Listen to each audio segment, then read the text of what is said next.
Hello everyone, a very good morning to all of you. आप देख रहे हैं मेरा प्यारा सा channel physics NEET JEE. So प्यारे बच्चों, आप इस चैनल के साथ जुड़कर JEE Main NEET class 11th and 12th की प्रिपरेशन को बेहतर कर सकते हैं, क्योंकि हर दिन हम इस चैनल पे फिजिक्स के कॉन्सेप्ट को आसानी से सिखाने की कोशिश करते हैं। तो आइए आज के सेशन में हम करेंगे कूलॉम्स लॉ। क्योंकि पिछले दो सेशन में हम चार्ज के बारे में पढ़े थे, उसके प्रॉपर्टी पढ़े थे, चार्जिंग ऑफ बॉडी सीखे थे। आज सीखेंगे कूलॉम्स लॉ। ठीक है, तो आप लोग हेडिंग लगा लीजिएगा कूलॉम्स लॉ। देखिए, इस कूलॉम्स लॉ में हम लोग दो चार्ज के बीच लगने वाले फोर्स के बारे में पढ़ेंगे कि वो जो फोर्स होता है उसको हम लोग बोलते हैं इलेक्ट्रोस्टैटिक फोर्स। दो रुके हुए आवेश पे दो रेस्ट चार्ज के बीच जो फोर्स लगता है उसको बोलते हैं इलेक्ट्रोस्टैटिक फोर्स। तो वो इलेक्ट्रोस्टैटिक फोर्स कौन कौन सा फैक्टर पे डिपेंड करेगा, ठीक है, वो सबसे पहले किसने समझाया था? कूलम्स ने।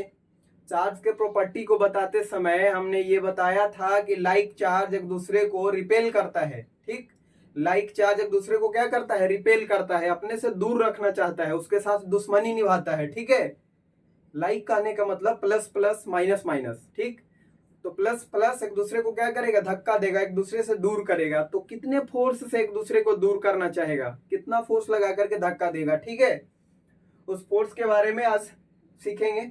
और फिर वो कौन कौन सा बात पे डिपेंड करता है, उसका जो फोर्स का मैग्नीट्यूड है और किन किन चीजों पे डिपेंड करता है। ठीक, तो उसी फोर्स को आज हम फाइंड करेंगे।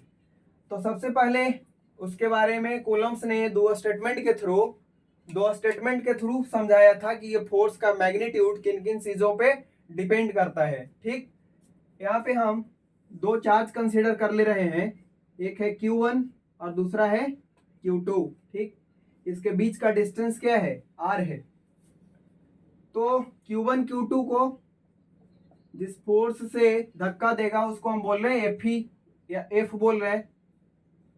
ये इसको F फोर्स से धक्का देगा। ठीक, तो ये जो लगने वाला फोर्स है रिपल्सन का, या फिर अगर यहाँ पे निगेटिव यहाँ पे पॉजिटिव होता तो अट्रैक्शन का जो फोर्स लगता है वो किन किन बातों पे डिपेंड करता है। जैसे मान लीजिए कि यहाँ पे Q1 डैश है, यहाँ पे माइनस Q1 डैश है। ठीक, तो ये एक दूसरे को क्या करेगा? अट्रैक्ट करेगा, खींचेगा अपनी तरफ। ये इसको अपनी तरफ खींचेगा, ये उसको अपनी तरफ खींचेगा, ऐसे। तो ये जो फोर्स लगता है ना, ये फोर्स किन किन चीजों पर डिपेंड करता है? तो कूलम्स ने बोला कि ये जो लगने वाला फोर्स है, ये दो आवेश के बीच जो लगने वाला फोर्स है रिपल्सन का या अट्रैक्शन का, वो दोनों आवेश के गुणनफल के समानुपाती होता है, मतलब प्रोडक्ट के डायरेक्टली प्रोपोर्शनल होता है। मतलब लगने वाला फोर्स इस पे भी डिपेंड करता है, इस पे भी डिपेंड करता है, मतलब दोनों पे डिपेंड करता है। और दोनों पे डिपेंड करेगा, इसका मतलब अब बोलिए कि F1 जो है डायरेक्टली प्रोपोर्शनल है Q1 Q2 के। Q1 Q2 मतलब प्रोडक्ट ऑफ चार्ज के, Q1 पे भी और Q2 पे भी डिपेंड करेगा। ठीक है, तो कूलम्स ने इस इलेक्ट्रोस्टैटिक फोर्स, जिसको हिंदी में बोलते हैं स्थिर विद्युत बल, इलेक्ट्रोस्टैटिक फोर्स के बारे में बोला कि जो फोर्स का मैग्नीट्यूड होगा, कितने वैल्यू का फोर्स लगेगा, वो डिपेंड करता है दोनों आवेश पे, दोनों चार्ज पे। ठीक है, जो वहां पे रखा हुआ है उस मीडियम में। तो और डिपेंड करता है कि दोनों के बीच की दूरी क्या है। देखिए, दो फोर्स यहाँ पे कितना डिस्टेंस पे रखा है? R डिस्टेंस पे रखा है, तो इस R पे भी डिपेंड करेगा। ठीक है, तो उन्होंने फर्स्ट स्टेटमेंट के बारे में बोला कि ये लगने वाला जो फोर्स है ये दोनों के समानुपाती होता है, डायरेक्टली प्रोपोर्शनल होता है Q1 के और Q2 के। मतलब अगर Q1 को बढ़ाइएगा तो ये लगने वाला, दोनों के बीच में जो लगने वाला फोर्स है वो बढ़ जाएगा। ठीक है, जैसे Q1 को डबल करिएगा ना, तो अभी F फोर्स एक दूसरे को बीच लग रहा था तो हो जाएगा 2F। Q1 को अगर डबल करिएगा तो फोर्स डबल हो जाएगा। या Q1 को कांस्टेंट कर लीजिए, Q2 को डबल कर लीजिए, तो भी दोनों के बीच लगने वाला फोर्स डबल हो जाएगा। या फिर दोनों को डबल कर लीजिए, इसको भी डबल कर दीजिए, इसको भी डबल कर दीजिए, 2Q1 2Q2, तो दोनों के बीच लगने वाला फोर्स जो है हो जाएगा 4 टाइम्स, 4F लगेगा। 4F इधर, 4F, ये इसको इधर लगाएगा 4F, ये इस पे इधर लगाएगा 4F। ठीक है, तो फर्स्ट स्टेटमेंट उन्होंने यही समझाया कि जो फोर्स है ना वो दोनों पे डिपेंड करता है। Q1 और Q2 पे। कैसे डिपेंड करता है? तो डायरेक्टली प्रोपोर्शनल होता है। डायरेक्टली प्रोपोर्शनल होने का मतलब है कि इस वैल्यू को बढ़ाइएगा तो ये बढ़ जाएगा, ये वैल्यू को बढ़ाइएगा तो ये बढ़ जाएगा, अगर दोनों को बढ़ाइएगा तो भी ये बढ़ जाएगा। समझ गए? बोला कि डायरेक्टली प्रोपोर्शनल होगा, लगने वाला जो फोर्स का मैग्नीट्यूड होगा, डायरेक्शन नहीं मैग्नीट्यूड, वो दोनों फोर्स के सॉरी दोनों आवेश के, दोनों चार्ज के प्रोडक्ट के डायरेक्टली प्रोपोर्शनल होगा। और उन्होंने सेकंड स्टेटमेंट ये बताया है इसके बारे में कि ये जो डिस्टेंस है ना, दो आवेश के बीच में जो डिस्टेंस है, दो चार्ज के बीच में जो दूरी है, उस दूरी के स्क्वायर के इनवर्सली प्रोपोर्शनल होता है। जो डिस्टेंस है उसका स्क्वायर कर लीजिए और इनवर्सली प्रोपोर्शनल है 1/r²। मतलब r को बढ़ाइएगा तो r² बढ़ेगा, और r² अगर बढ़ेगा तो ये पूरा वैल्यू घट जाएगा। तो देखिए ये पूरा वैल्यू पे f डिपेंड कर रहा है, मतलब ये पूरा वैल्यू अगर घट जाएगा तो f भी घट जाएगा, डिक्रीज कर जाएगा। मतलब ये बोला कि r को बढ़ाइएगा ना, r को अगर बढ़ा रहे हैं, दोनों के बीच के डिस्टेंस को अगर बढ़ाइएगा तो फोर्स का वैल्यू डिक्रीज कर जाएगा। इसीलिए इनवर्सली प्रोपोर्शनल कहा गया। इनवर्सली मतलब उल्टा, इसको बढ़ाएंगे तो ये घट जाएगा, इसको घटाएंगे तो ये बढ़ जाएगा, और यहाँ डायरेक्टली ये बढ़ाएंगे तो ये भी बढ़ेगा, या तो इसको बढ़ाएंगे तो भी ये बढ़ेगा, ये दोनों को बढ़ाएंगे तो भी ये बढ़ेगा। डायरेक्टली का मतलब ये होता है कि एक क्वांटिटी में जैसा चेंज लाइएगा वैसा दूसरा में आएगा, और इनवर्सली का मतलब होता है कि एक में जैसा चेंज आएगा उसका उल्टा दूसरे में आएगा। ठीक है ना? तो ये इलेक्ट्रोस्टैटिक फोर्स के बारे में इन्होंने दो स्टेटमेंट के थ्रू समझाया था। ठीक है, ये स्टेटमेंट को हम पहले लिख लेते हैं, उसके बाद ये मैथमेटिकल स्टेटमेंट को लिखेंगे। इसको हम अभी मिटा दे रहे हैं। ठीक,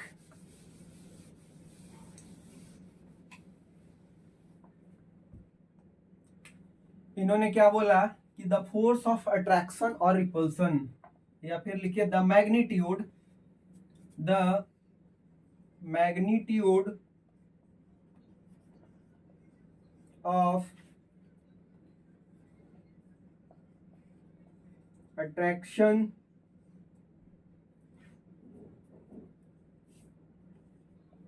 and repulsion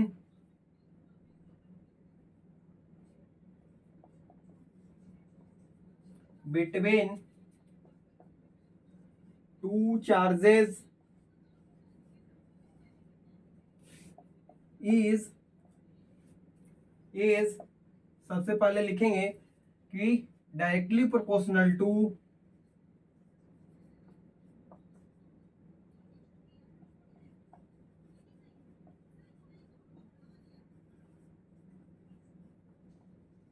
product, directly proportional to product of the charges,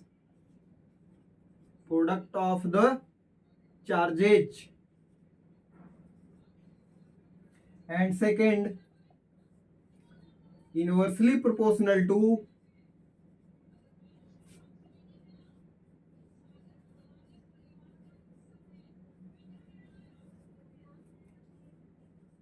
a square of the distance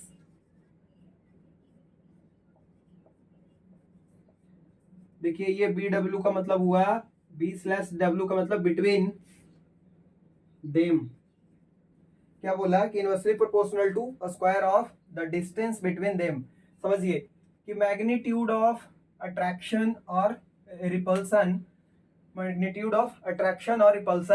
या फिर बोल सकते हैं अट्रैक्शन रिपल्सन का मतलब फोर्स, मैग्नीट्यूड ऑफ अट्रैक्शन और रिपल्सन बिटवीन टू चार्जेस, मतलब दोनों के बीच लगने वाला जो रिपल्सिव फोर्स है, या दो चार्जेस के बीच में जो अट्रैक्टिव फोर्स लगता है, वो किस बात पे डिपेंड करता है? तो directly proportional to product of the charges. यहाँ पे देखिए इसको स्टेटमेंट 1 लिख लीजिए, यहाँ पे ये कंप्लीट होता है ये स्टेटमेंट। या मैथमेटिकली इसको लिखेंगे कि F directly proportional to product of charges, मतलब Q1 into Q2। First statement यही बोलता है ना, इसको बोलेंगे इक्वेशन 1। क्या बोलेंगे? इसको बोलेंगे इक्वेशन 1। ठीक, और सेकंड क्या बोलता है? Inversely proportional to the square square of the distance between them, मतलब जो फोर्स है दोनों के बीच में, जो फोर्स लग रहा है रिपल्सन का या अट्रैक्शन का, वो दोनों के बीच के डिस्टेंस के स्क्वायर के इनवर्सली प्रोपोर्शनल होता है, 1/r²। ठीक है, ये इसका स्टेटमेंट नंबर 2 है। ठीक, इतना आप नोट करिए, फिर ये दोनों मैथमेटिकल स्टेटमेंट के हेल्प से हम आगे बढ़ेंगे इसमें। ठीक है, नोट करिए। देखिए अभी आपने दो स्टेटमेंट यही सीखा कि Q1 और Q2 अगर दो चार्ज है, इस पे अगर रिपल्सिव फोर्स F और F लग रहा है, तो पहला स्टेटमेंट था कि जो इलेक्ट्रोस्टैटिक फोर्स लगता है स्थिर विद्युत बल, वो डायरेक्टली प्रोपोर्शनल होता है, मतलब समानुपाती होता है दोनों आवेश के प्रोडक्ट के, Q1 इंटू Q2 के डायरेक्टली प्रोपोर्शनल होगा। और इसका सेकंड स्टेटमेंट था कूलम्स लॉ का कि दोनों के बीच का डिस्टेंस अगर r है तो F जो है डिपेंड करेगा 1/r² के, या फिर डायरेक्टली कहेंगे कि r² के इनवर्सली, r के इनवर्सली प्रोपोर्शनल होता है।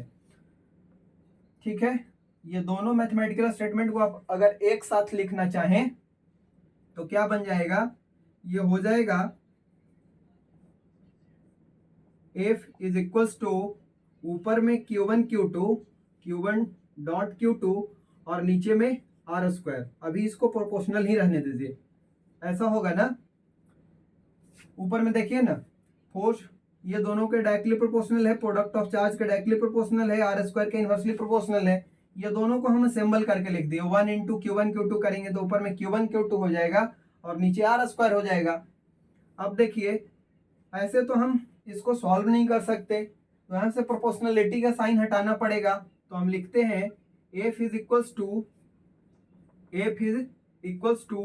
ये प्रोपोर्शनलिटी हटाइएगा ना तो एक कांस्टेंट मल्टीप्लाई करना पड़ेगा राइट साइड में इधर। ठीक, तो हो जाएगा K Q1 Q2 upon r², K Q1 Q2 upon r²। इस K को बोलते हैं कूलम्स कांस्टेंट, कूलम्स कांस्टेंट। ठीक, और K का वैल्यू होता है, K का वैल्यू होता है 1/4πε0। क्या होता है K का वैल्यू? 1/4πε0। इसका अगर टोटल वैल्यू देखें K का तो ये हो जाएगा 9 इंटू 10⁹9। एक चीज और समझिए, इसका यूनिट होता है या नहीं होता है? तो उसका यूनिट इस K का यूनिट होता है। कैसे? इसको इधर लिखिए तो F into r² divided by Q1 Q2 करिएगा तो हो जाएगा newton into metre square divided by coulomb square.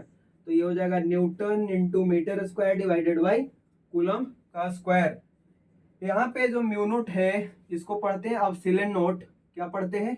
Epsilon note. और ये म्यू नोट जो है क्या बतलाता है? तो ये दोनों आवेश वैक्यूम में रखा हुआ है और ये वैक्यूम का परमिटिविटी है। ठीक है, ये परमिटिविटी है,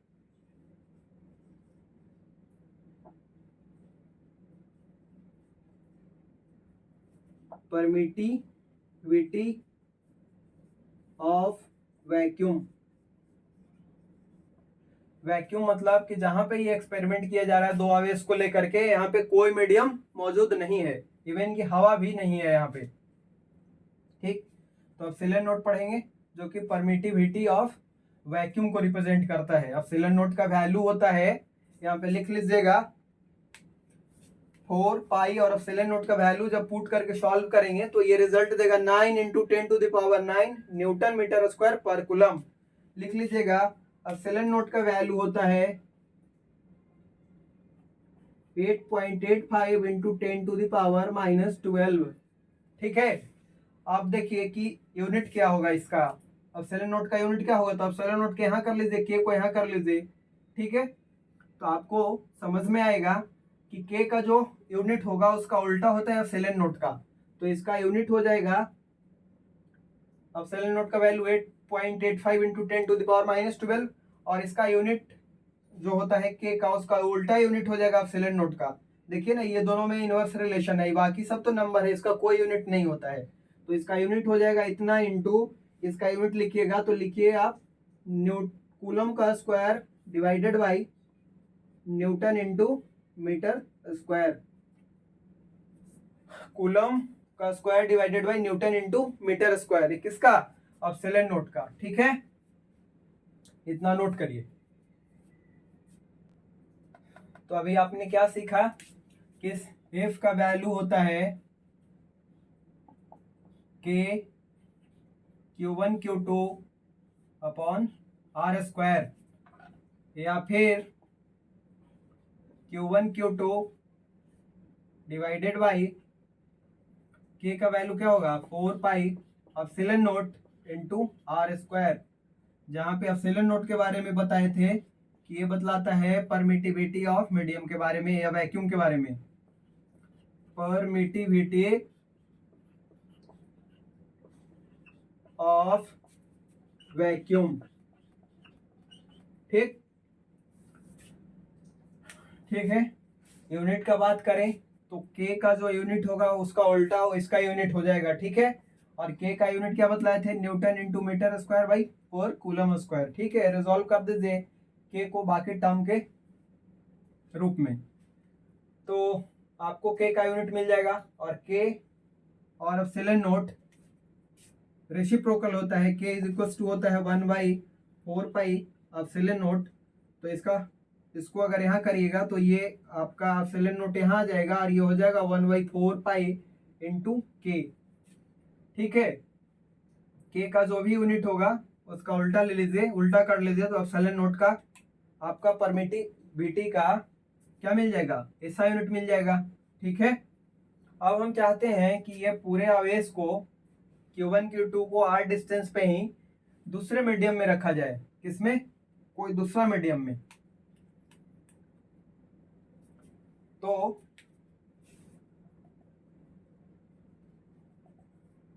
ये पूरे जो सिस्टम है Q1 Q2, Q1 और Q2 को r ही डिस्टेंस पे हम दूसरा मीडियम में रख रहे हैं। ठीक है, तो फोर्स तो वही लगेगा, रिपल्सन लाइक चार्ज है। तब अब जो फोर्स का वैल्यू होगा वो हो जाएगा के, या फिर ऐसे लिखिए Q1 Q2 upon 4 pi epsilon note के जगह पे इस बार एप्सिलॉन m लिख रहे हैं into R square. Epsilon m इसलिए हम लिख रहे हैं कि अब ये दूसरा मीडियम में चला गया है। ठीक है, ये पूरा सिस्टम को हम दूसरे मीडियम में ले जाकर के एक्सपेरिमेंट कर रहे हैं कि कितना फोर्स लगेगा। तो यहाँ पे अब एप्सिलॉन नोट नहीं रहा, ये जब वैक्यूम में था तब यहाँ पे हम एप्सिलॉन नोट ले रहे थे, लेकिन ये पूरे सिस्टम को हम एक मीडियम में ले जा रहे हैं जिसका परमिटिविटी म्यूएम है। म्यूएम क्या है? Permittivity of medium, permittivity of medium. ठीक है, इस बार क्या है कि वैक्यूम नहीं है, वैक्यूम होता तो एप्सिलॉन नोट लिखते। ठीक है, और इस बार म्यूएम का वैल्यू 8.85 इंटू 10⁻⁻12 भी नहीं होगा। ठीक, अब यहाँ पे एक टर्म डिफाइन होता है ER। क्या होता है? ER, इसको बोलते हैं relative permittivity. ER is equal to होता है EM अपॉन E नोट, मतलब permittivity of medium upon permittivity of vacuum, permittivity of medium upon permittivity of vacuum. Sometimes ये K के बराबर होता है, जो K को बोलते हैं डाइलेक्ट्रिक कांस्टेंट, डाइलेक्ट्रिक कांस्टेंट। ठीक, ER relative permittivity is equal to permittivity of medium upon permittivity of vacuum. ठीक है, और ये कभी K के इक्वल्स होता है। K इक्वल्स क्या होता है? किसी मीडियम का, जिस मीडियम में इस आवेश को ले गए हैं उस मीडियम का डाइलेक्ट्रिक कांस्टेंट। ठीक है, K बराबर होता है EM अपॉन E नोट। तो आपको अगर यहाँ पे E नोट का वैल्यू गिवन है, ER गिवन है, तो आप इसको रिजॉल्व करके EM is equal to E naught into ER भी यहाँ पे आप पुट कर सकते हैं। कहाँ पे? EM के जगह पे। आपको वैक्यूम का परमिटिविटी एप्सिलॉन नॉट पता है 8.85 इंटू 10⁻⁻12 होता है, ई नॉट पता है और ईआर दे दिया है या डाइलेक्ट्रिक कांस्टेंट दे दिया है। तो ये दोनों का प्रोडक्ट करिएगा तो ई में ईएम मिल जाएगा, मीडियम का परमिटिविटी, और ये दोनों प्रोडक्ट करने के बाद जो वैल्यू आएगा यहाँ पुट कर दीजिएगा तो आपको फोर्स मिल जाएगा। ठीक है, ये इसीलिए हम समझा रहे हैं कि प्रीवियस ईयर में इस तरीके का क्वेश्चन दे दिया है। ईयर तक तो सही था, वहां पे दे दिया है कि एक डाइलेक्ट्रिक है जिस मीडियम में रखा गया है उसका डाइलेक्ट्रिक कांस्टेंट के है। तो डाइलेक्ट्रिक कांस्टेंट कुछ और नहीं, ये इसको बोलते हैं रिलेटिव परमिटिविटी। ईआर क्या है? रिलेटिव परमिटिविटी ऑफ मीडियम, मतलब मीडियम का परमिटिविटी वैक्यूम के रिस्पेक्ट में। ठीक है, ईआर क्या है? रिलेटिव परमिटिविटी, रिलेटिव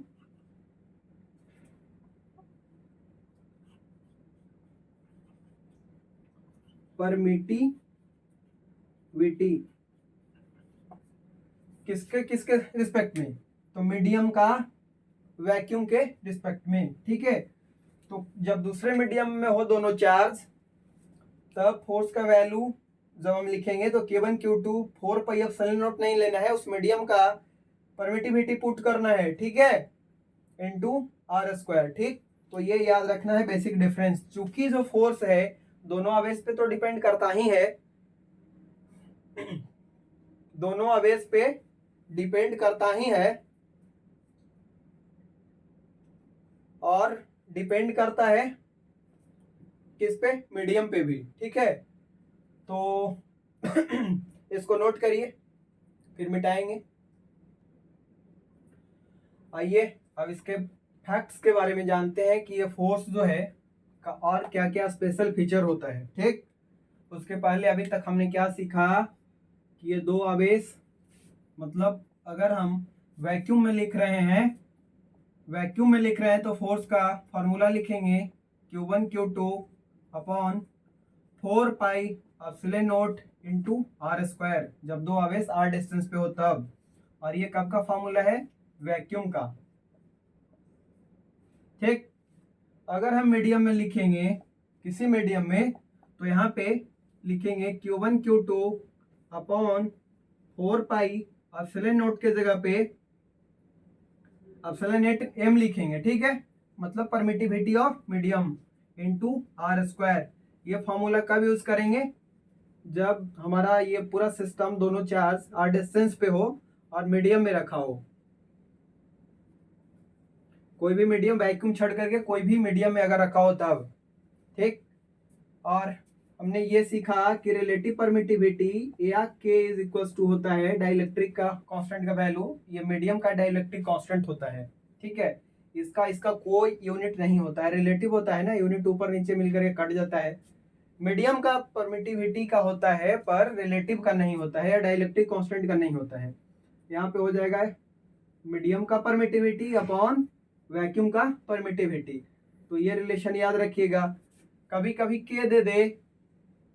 के आपको दे दे तो ईएम ई नोट के बारे में पता है 8.85 इंटू 10⁻⁻12 होता है, तो यहाँ से ईएम आसानी से निकाल सकते हैं के टाइम्स ई नोट, या ई आर अगर बोल रहे हैं तो ई आर टाइम्स ई नोट, ई आर इंटू ई नोट।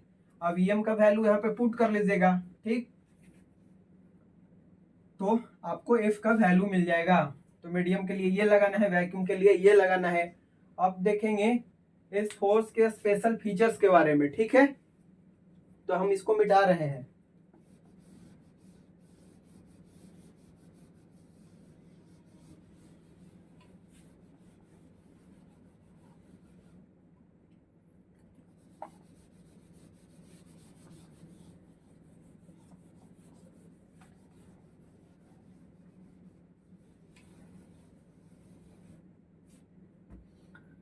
आप ध्यान से देखेंगे तो जितना फोर्स से ये इसको रिपेल कर रहा है उतना ही फोर्स से ये Q2 Q1 को रिपेल कर रहा है। मतलब दोनों पे लगने वाला जो फोर्स है, दोनों पे जो लगने वाला फोर्स होता है, अगर इसको हम F1 बोले, इसको F1 बोले, इसको F2 बोले, तो F1 F2 के इक्वल होता है मैग्नीट्यूड में। डायरेक्शन में ये दोनों फोर्स डायरेक्शन में क्या होता है? अपोजिट। डायरेक्शन में क्या होता है, अपोजिट। ठीक है, इसी कारण इलेक्ट्रोस्टैटिक फोर्स के को एक्शन रिएक्शन का फोर्स बोला जाता है। क्या बोला जाता है, स्टार दे करके लिखिएगा, इट इज कॉल्ड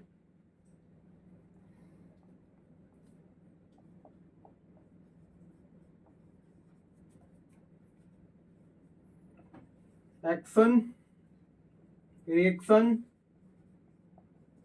फोर्स। और दो अलग अलग ऑब्जेक्ट पे लगता है और डिफरेंट ऑब्जेक्ट पे लगता है ना, ये इस पे लगाता है, ये इस पे लगाता है। क्या, मैग्नीट्यूड में बराबर होने के कारण, डायरेक्शन में अपोजिट होने के कारण, एंड एक्ट एट, और क्यों, तो एक्ट एट डिफरेंट ऑब्जेक्ट। अक्सर रिएक्शन का पेयर क्यों बोलते हैं, तो मैग्नीट्यूड में बराबर होने के कारण, फोर्स को अपोजिट डायरेक्शन में होने के कारण, और अलग अलग ऑब्जेक्ट पे लगता है, इसीलिए इलेक्ट्रोस्टैटिक फोर्स को हम क्या बोलते हैं कि ये एक्शन रिएक्शन का पेयर फॉर्म करता है, ये एक्शन रिएक्शन का फोर्स कहलाता है।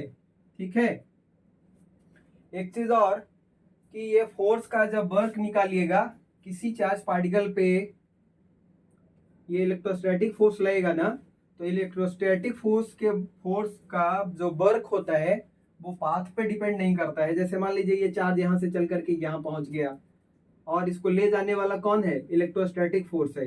तो वर्क डन हम निकालेंगे, तो work done is equal to force into ये वाला लेंथ, हम इंटू नहीं करते हैं। ठीक है, इसीलिए बोला जाता है कि इलेक्ट्रोस्टैटिक फोर्स का जो वर्क होता है वो पाथ से इंडिपेंडेंट होता है, इसीलिए बोलते हैं इसको कंजर्वेटिव फोर्स। ठीक है, या बोलेंगे कि इलेक्ट्रोस्टैटिक फोर्स कंजर्वेटिव नेचर का फोर्स होता है। कंजर्वेटिव नेचर का फोर्स का जो वर्क होता है वो पाथ पे डिपेंड नहीं करता है। ठीक है, रास्ते की लंबाई पे डिपेंड नहीं करता है। तो नेक्स्ट पॉइंट लिखिएगा, इट्स अ काइंड ऑफ, किसके बारे में बोल रहे हैं, इलेक्ट्रोस्टैटिक फोर्स के बारे में। It's a kind of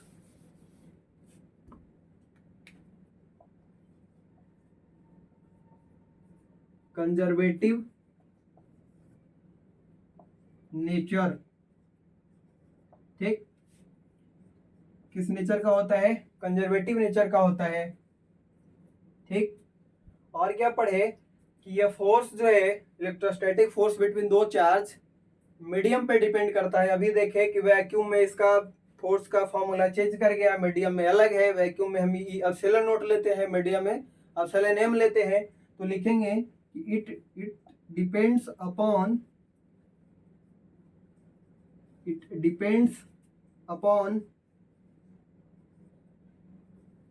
medium, it depends upon medium. ठीक है, इसका थर्ड फैक्ट है, एक और लिख लीजिए। मान लीजिए कि यहाँ पे Q1 Q2 के अलावे हम थर्ड चार्ज ले लिए Q3, तो Q3 भी अब इस पे क्या करेगा, फोर्स लगाएगा। इधर Q3 अब क्या करेगा, इस पे भी फोर्स लगाएगा। इसको F3 बोल रहे हैं या F4 बोल रहे हैं। तो बोल रहा है कि Q1 Q2 के द्वारा लगने वाला जो फोर्स है F या F1, Q2 Q1 पे कौन सा फोर्स लगा रहा है, तो F1 फोर्स लगा रहा था। तो यहाँ पे Q3 के आ जाने से ये दोनों के बीच लगने वाला जो फोर्स है F1 या F2 ये डिस्टर्ब नहीं होता है। थर्ड चार्ज के उसके आसपास आ जाने से दो चार्जेस के बीच लगने वाला फोर्स डिस्टर्ब नहीं होता है। ठीक है, क्या लिखेंगे कि the force between two charge यानी F1 और F2 is independent of presence और absence of third charge. Q3 यहाँ पे रहे या न रहे इस बात से इसको फर्क नहीं पड़ता है, किसको, F1 को और F2 को। F1 और F2 Q1 और Q2 के बीच में लगने वाला पहले से लगने वाला फोर्स है। ठीक है, F1 और F2। Q3 को यहाँ पे ले आएंगे तो Q3 भी इस पे इस डायरेक्शन में फोर्स लगाएगा, इस पे भी इस डायरेक्शन में लगाएगा। लेकिन Q3 के आ जाने से F1 और F2 में कोई चेंज देखने को नहीं मिलता है। तो आप ऐसे बोल सकते हैं कि द फोर्स बिटवीन दो charge, force between two charge, force F1 और F2 between two charge is independent of the presence और अब्सेंस ऑफ थर्ड चार्ज, मतलब तीसरे चार्ज के होने या ना होने से वहां पे पहले जो फोर्स लग रहा था उसमें कोई चेंजेस देखने को नहीं मिलता है। ठीक है, इसका थर्ड फैक्ट या फोर्स लिखिएगा। नेक्स्ट पॉइंट कि the force between two charge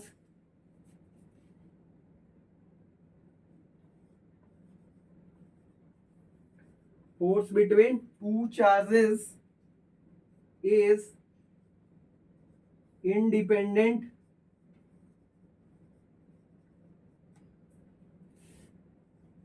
of the presence or absence of third charge।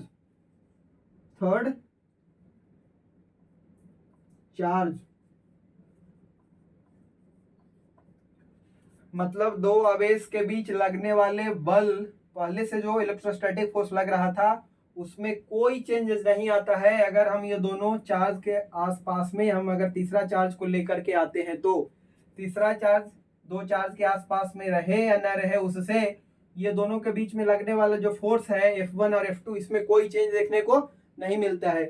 ये चार फैक्ट्स याद रखिएगा। ठीक है, उसके बाद इस पे ढेर सारे अच्छे प्रॉब्लम्स पूछे गए हैं, वो मैं अलग अलग टाइप के क्वेश्चंस को डिस्कस जरूर करवाऊंगा। पहले तो 2 पॉइंट चार्ज को लाइन पे रखेंगे, फिर ट्रायंगल पे रख करके, फिर स्क्वायर शेप में रख करके, फिर एक्स एक्सिस में ओरिजिन से लेकर के 1 मीटर की दूरी पे रख करके। ठीक है, बहुत फैंटास्टिक क्वेश्चन इस पे पूछा गया है अभी तक, और हम कोशिश करेंगे वो हर टाइप के हम क्वेश्चन को करवा दे, जिससे आपको आइडिया मिलेगा कि कैसे नए तरीके के क्वेश्चंस, नए सिचुएशंस आपके सामने देगा तो हम उसको कैसे हैंडल करें। ठीक है, और यहाँ पे अगर इस कूलम्स लॉ पे बेस्ड अगर क्वेश्चंस को करने आपको आ गया तो इलेक्ट्रोस्टैटिक के भी क्वेश्चन को आप हैंडल आसानी से कर सकते हैं। कुछ मतलब अगर मैटर में छोड़ दिया जाए तो इलेक्ट्रोस्टैटिक के भी क्वेश्चंस इसी तरीके से पूछे जाते हैं। तो अगले हम सेशन में करेंगे इस पे बेस्ड क्वेश्चंस। ठीक है, आज तो हमने कॉन्सेप्ट ही सिखाया आपको। अगले सेशन में फिर हम थोड़ा डिस्कस करने के बाद, इन सब चीज़ों को रिकॉल करने के बाद प्रीवियस ईयर के जो काफ़ी इंपॉर्टेंट क्वेश्चंस हैं अलग अलग टाइप के, वो हम करवाएंगे। तो आज हम इस सेशन को यहीं पे समाप्त करते हैं। Thank you, bye bye, take care.